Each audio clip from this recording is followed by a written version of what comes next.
Hey guys! Welcome back sa ating YouTube channel. Again, this is VM Gaming and today, ang pag-uusapan natin is all about Lord 9.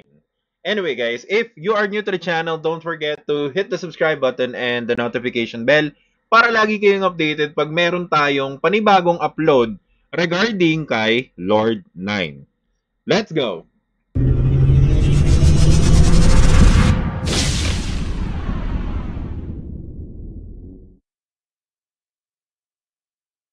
So, welcome back mga tol, no? So, today, pag-usapan natin itong si Lord 9.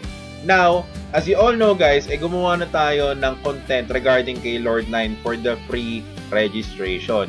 And kung hindi pa kayo nakakapag-pre-register, all you just need to do is to click the link down below para automatic mararoute na kayo dito sa pre-registration page. Now, if you want to pre-register using your PC and gusto nyong gamitin yung Google account nyo, all you just need to do is to click the link down below and then click this button, which is pre-register on Google Play. So, pag click nyo to guys, mararoute kayo sa Google Play Store and makikita nyo dyan na naka-register na tayo. So, ganyan lang din kasi yung ginawa ko. All you just need to do is to make sure na naka-login din yung Google account nyo dito. Now, if you're planning to pre-register, of course, kung marami kayong account, no, pwede nyo yung gawin. Isi-switch account nyo lang to, then magpi-pre-register lang kayo dito sa Google Play. And pretty much that's how you will do it sa PC kapag ang gamit nyo is, of course, Android device. But kunwari, PC ang gamit nyo and you're using Mac or probably you're using Apple devices, then click nyo lang tong pre-order on the App Store. So, automatic mararoute kayo doon and mapi-pre-order nyo siya using your Apple devices. Now, the thing is that they actually release an update for the current server available. So, dito, merong iba't ibang servers and also pwede na rin kayo magpa-reserve ng character name. So, kung mapapansin nyo, pag click nyo tong option dito sa taas, which is reserve character name, and makikita nyo dito yung pre-registration rewards, of course, but ito yung view participation and reservation detail.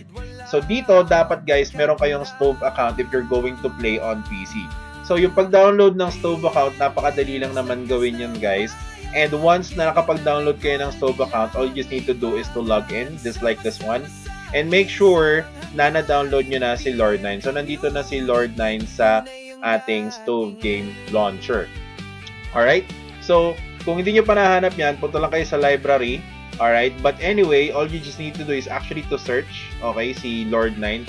Lalabas naman yan dito, guys. So, pag sinearch nyo si Lord 9 dyan, automatic na yan, guys. Mararoute kayo sa Lord 9 na page. So, dito, we're actually just waiting. Alright? So, teka lang close natin to.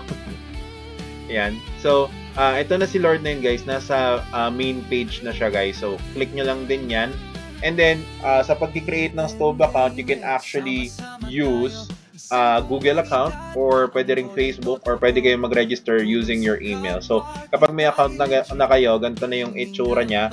And then, makikita nyo na din dito yung inyong ID and ito yung account settings nyo.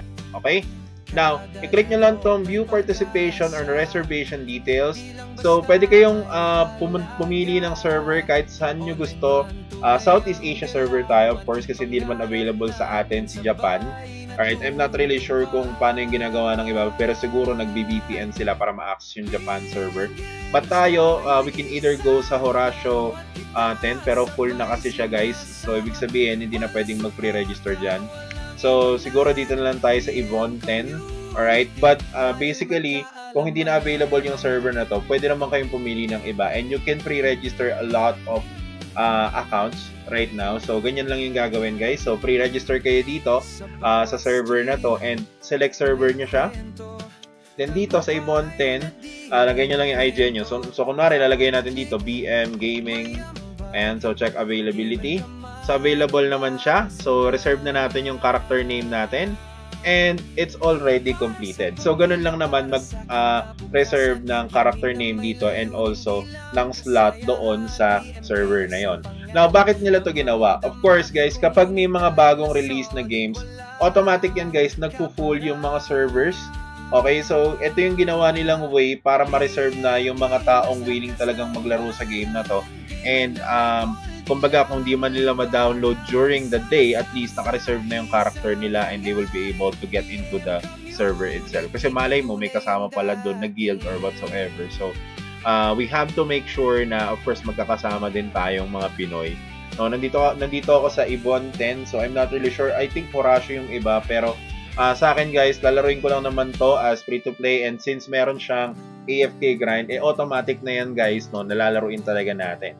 Now, aside from this update guys, na wherein pwede kayong mag-pre-register ng character name nyo and also mamili ng server na papasukin nyo, meron ding ginaganap na event si Lord9 Infinite Class, wherein if you actually pre-register, you will be able to win at least 500 USDT as a rewards.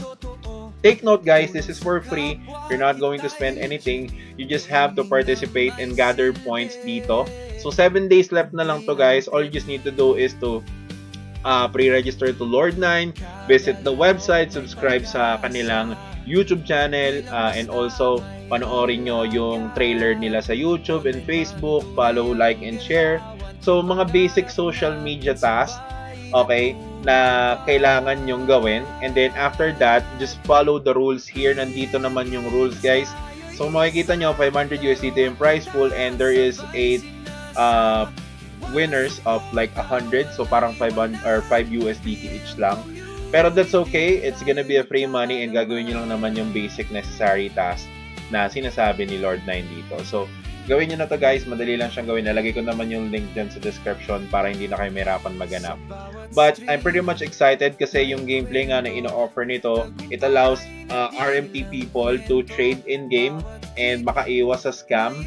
Alright, if in any case man na pwedeng mag-midman, then we can actually do midman services. Pero meron naman tayong kilalang midman guys, which is si Yoshitaka. So we can actually talk to him kung need yun ng transaction and whatsoever.